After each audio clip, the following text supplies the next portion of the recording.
Do you want to know how you can use your Mastercard in Netspend? If yes, then this video is for you.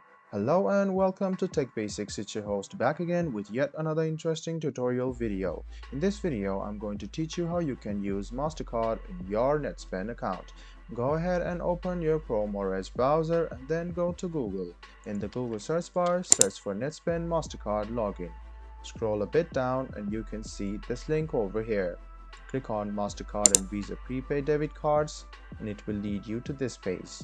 If you don't have this account, go ahead and click sign up now and you can create a Netspend account and use your Mastercard with it. If you already have an account, go ahead and click login, which is on the top right hand corner. You can see the login portal. Go ahead and write down your username, your password, and then click login. This way you can successfully log into your Netspend and use your Mastercard through it. I hope this video was helpful for you. If you still have any kind of confusion, please do mention us on the comment section down below. Like the video, subscribe to the channel, and do hit the bell button for more. Hope to see you in the next video as well. Until then, goodbye, take care, and make sure you enjoy.